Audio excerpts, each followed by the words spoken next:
Let's talk about like what you've been doing, for the last like 10 or 15 years since you were, you stopped grading in 1996. You literally did everything at PCGS.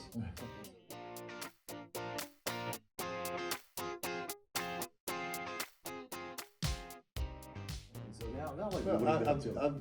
I've always been interested in writing. I took creative writing in college. I majored for the first 2 years in chemistry and minored in math, and then I switched after my sophomore year to English. And people say, "You got 2 degrees?" I get, "Yeah, chemistry and English, and a minor in math." So I've always been interested in writing. So after I wrote the PCGS grading guide, I was asked by the Bass Foundation to write a book on early gold coins. So the Bass Dannreuther, I took Harry Bass's notes. He had 634 early 2.5, 5s, and 10s. So he was known as the collector. The collector, right. Predominantly early gold. And he collected them by die variety. Sure.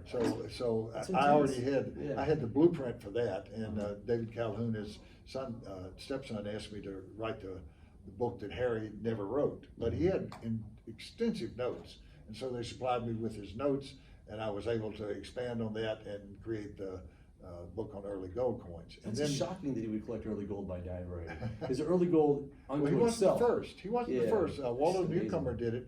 He had 123 of the 145 varieties. Harry Bass had 133 of them. So they both had, really extensive sets. And Waldo Newcomer's coins were sold in the 1930s. So there were people interested in die varieties a long time ago. So I've always been interested in the minutia of coins. And I started studying proof coins. I have to say that probably what started me on proof coins was when my father opened up a 1954 proof set that he had just gotten from the mint. So I was 6 years old, or a little brown cardboard little box, brown box, cool. and he opened it up, and I see the Franklin $50, and I'm 6 years old, and I go, why is that so different? Because it obviously was sparkling, and just had that luster of a proof coin, and I was fascinated by it. I mean, it just. And he says, well, these are made especially for collectors, and so each year you can order these sets, and when they come in, the coins are going to look different. They aren't regular coins. So I'd say that the proof bug hit me early, and then as I progressed in coins, I started buying and selling proof coins because I had an affinity for them. And 19th, 20th century, all proofs. I mean, I was always fascinated by proofs. So I started studying them and trying to figure out how the mint made them and why they did them a certain way. And I was fortunate to have friends that had complete collections, like Phil Kaufman allowed me to look through his entire seated collection. So I was able to prove what I'd really suspected as early as 1982 at the Elisburg sale. I discovered that the 1846 quarter eagle had the same reverse as the 1841. For 2 days I got to sit next to Harry Bass, Mr. Die Variety himself, and I showed it. I said, Harry, I think these are the same reverses.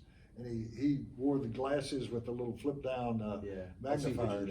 And so he flipped down one, he looked at one coin, he looked at the other. Then I saw him flip down the second one, and I said, yeah, I think I'm right. And he goes, yeah, they are the same reverse. And we had known half cents in the 1840s all used a common reverse. We'd known silver dollars had done that, but I was like, if they did it on half cents and silver dollars, I wonder if they did it on other denominations. So I was able to go to the Smithsonian and look through their 1840s gold coins and prove that the quarter eagles, the half eagles, and the eagles all use common reverses. Do you folks understand what's happening now? He just casually goes to the Smithsonian to do research on coins. And I hate to interrupt, but you're going to a whole another level, which just reiterates why I introduced you as one of the greatest numismatists of all time. You're speaking a completely different language, and to see your passion and energy behind solving this puzzle. We've just covered a lot of great topics that a lot of people understand. And now you're getting into really like nuanced stuff that really excites you. It just shows you your breadth of coins. I had a feeling that the coins used common reverses, and I was able in 2001. I went to Barry Stuffler's office, and Phil Kaufman brought in his set of 1840s half dimes and dimes and quarters and half dollars. So all of a sudden I had all of them. I had 40, 41, 42. So I sat, for 3 or 4 hours and made sure what I had suspected was true. And the reverse of the 1841 halftime was used on 42, used on 43, on 44. So all of a sudden, it dawned on me, all of the series, gold, silver, copper, they used common reverses. And so they kept so many, those there was reverses. 10 made, 15 Yeah, struck. these are rare coins that you wouldn't see Just in use quantity. the same reverse for the next year, Bob. That's But they just how put it it, was. they probably had a die box that had the proof reverses that they kept in the coiner's vault, and the coiner would bring them out every year. Okay, we need proof sets. Well, they weren't selling proof sets at the time. They were giving them away at face value. They didn't start charging for them until 1860. So a collector would come in, and they would probably strike 4 or 5 half dimes and 4 or 5 dimes and have them set aside. And so if a collector came in and wanted an 1840 half dime, they could sell him one for a half dime.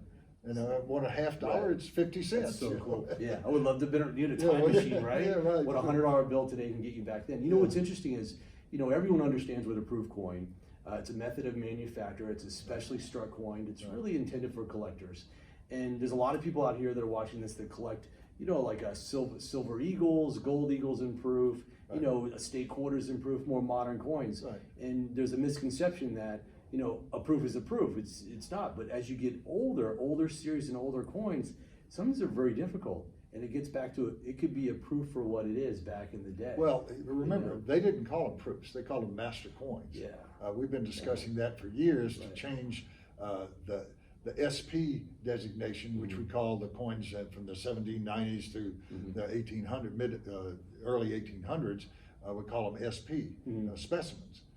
The Mint didn't call them that. The Mint called them master coins. In fact, all the way up through the 1840s, they were called master coins. When Stickney traded his mass silver and the immune Colombian gold for an 1804 dollar, they also included, we found the letter, somebody found the letter, and they included master coins of 1843. Please find enclosed 2 $half in master coins. That's pretty cool. So the master coins are what we call proofs today.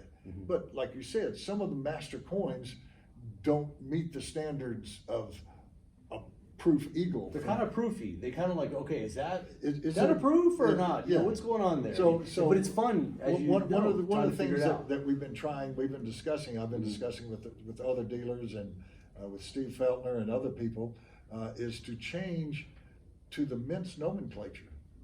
And to me, all the coins prior to 1817 should be called master coins, because that's what the Mint called them. Other people that I've discussed this with think that all the coins through 1859 should be called master coins. Even the stuff in the 1840s that you look at and you go, well, that's a proof only half cent, or a proof only whatever. There's certainly a proof. The Mint didn't call them proofs; they called them master coins. And should we go back to the Mint's nomenclature? That's a good question. That a lot of people have advocated. I have people say, just do it. Sure, yeah. And I said, well, you got to remember, people don't like change. Yeah.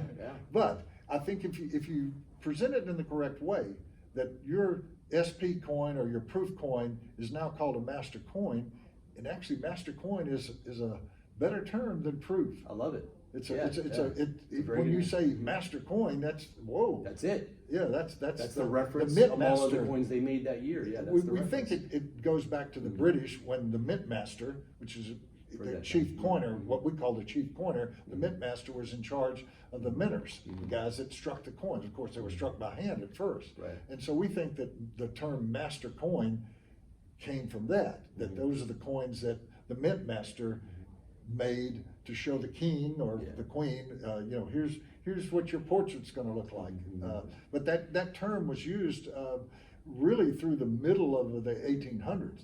The term proof didn't come around till a few years later, and it sort of replaced master coin. But they also called them specimens when they delivered them in the 1870s, 1880s. You'll find in the Mint records where you'll see $193, and that's 100 proof sets, and they call them specimen. They also use the term pattern, meant an early proof striking of a regular issue.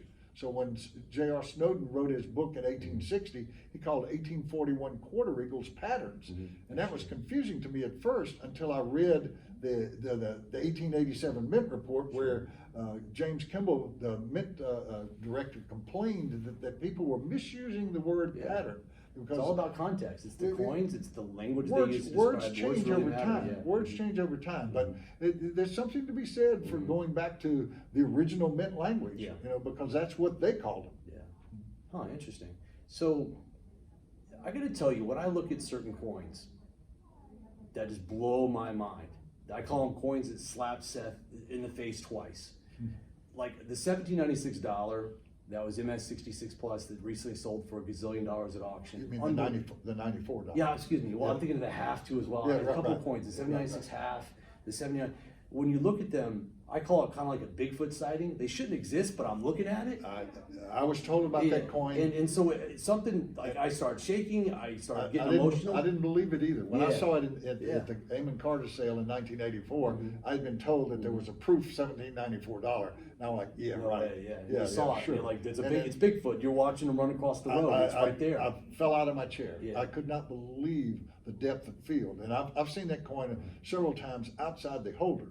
And when that coin first got graded, they graded it Mint State. And when the person that bought it sent it in for designation review, I got a call from David Hall. And David Hall says, you know the 1794 Amon Carter dollar? And I started laughing. I said, yeah.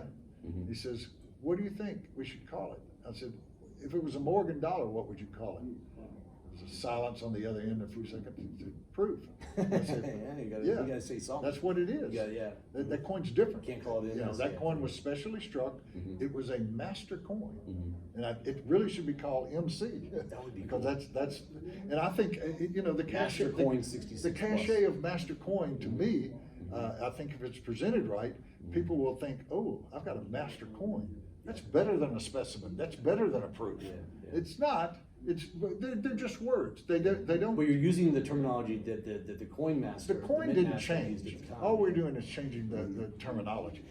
Nomenclature, and words change over time. Sure. We know that, you know, and to me, going back to what they called them is makes sense because it's a cool word, or two words. So what are a few other coins that just like made just shocked you, that you either saw in the grading room, you saw at a coin show, just that really got your juices flowing? You're like, wow. There was a coin in an auction in 2000 that was bought by a famous St. Gaudens collector. It was a $20 gold piece of 1921, and it brought around $200,000. At the time, it'd be worth, in XF or AU, it would be about a $15,000 or $20,000 coin. And I get a call from Harvey Stack saying, I just got the coin back from PCGS in an AU 58 holder. And I started laughing. I said, well, send it back in, I'll discuss it, and we'll see what we can do. And that was a coin that launched SP to mean a different thing than specimen. SP stood for Special Strike in that case. So we sent that coin out in an SP 58 holder. It had been given by the Mint director, Baker, in 1921 on the birth of his nephew. His nephew was killed in a plane crash in World War II in 1944, and his mother took the coin and threw it in a jewelry box, so it banged around a bit. But when you saw the coin, you knew it was special. It was not an ordinary 1921. Fast forward a few years, I get a call from the collector that put together the Tyrant collection, and he says, I'm confused. A 1921 $20 gold piece just sold for over $1 million in a Mint State 63 holder. And I started laughing, and I said, yeah, I think I know what that coin's gonna look like. And that coin is now in a special strike holder called Satin Special Finish. Excuse me, Satin Special Strike. It's, you know, it's different. It's not a proof, but it's as close as you can get to a proof without, it was specially struck. So SP stands for specially struck. If we use MC for the coins that we now call specimen, we can then make SP just stand for special strike. Because the genesis of that term to be special strike were the 1964 SMS sets, which they didn't make, but they did make. They made some prototypes. Less than 20 sets were made. A $50 just recently brought $160,000 in Special Strike. So these were the genesis of the 1965, 66, and 67 sets, which we used to grade them as MS. And I went, those are not MS coins. They're specially struck coins. So those now say SP 65 or 66 or whatever. So SP really should just stand for Special Strike. And we should change the specimen to master coins. It's a big change. It's being discussed. It may happen, may not happen, but you know, nomenclature is a tricky thing, because people are used to calling a coin a certain thing, and now you're going to call it something else. When the Zerby dollars, we used to call proof, and I said, those are not proofs. The Chapman 1921 Morgans are proofs. These are special strikes. So we changed them to SP. Several collectors were upset because they thought that their coin that they had in a proof 65 holder was now an SP 65, and it diminished the value of it. And we were like, no, we corrected the terminology. You're redefining what it is. The coin didn't change. It's still the same coin. And if you change a coin from SP 66 to MC 66, the coin doesn't change. You're just changing the terminology to what I consider the correct terminology. Not everybody will agree with me, of course. We all have different opinions about what should be and what shouldn't be. It's progress in numismatics, and that's what we're all looking to do. Again, that's how I look at it. So we've given a lot of the viewers, you've given some good advice on grading, what they should look for, but you know, let's leave them with this. A lot of collectors out there, they're building collections. You built some of the greatest collections around. You've seen collectors make a ton of mistakes, some that made some good decisions. What advice would you give to collectors out there to get the most out of the hobby? Well, I mean, if you've got good grading skills yourself, you can build a fantastic set. If you're not as skilled, or you have another job and you don't have time, find a dealer that you trust and you know, that you think has good grading skills, and you can check around. You'll find out real quickly which dealers are honest and have good grading skills, and most of them are. You know, and so you know, you find somebody that you can work with that maybe your personality blends with them, and you know, have them help you complete your sets. Yeah, it's good advice. I mean, we have a doctor, we have a dentist, you know, you have a they lawyer. They don't have time for it. So it makes a lot of sense. But so your biggest piece of advice is to really interview a bunch of coin dealers that have the same interests that you do, and just pick one and work with somebody. Help them guide you. I think that makes good sense. advice. All right, everyone. So thank you for John for coming on this edition of Slab Lab. I really enjoyed it. It was a lot of fun. All right. Thank you. Awesome. Great. Boom. That's cool. All right. That was good.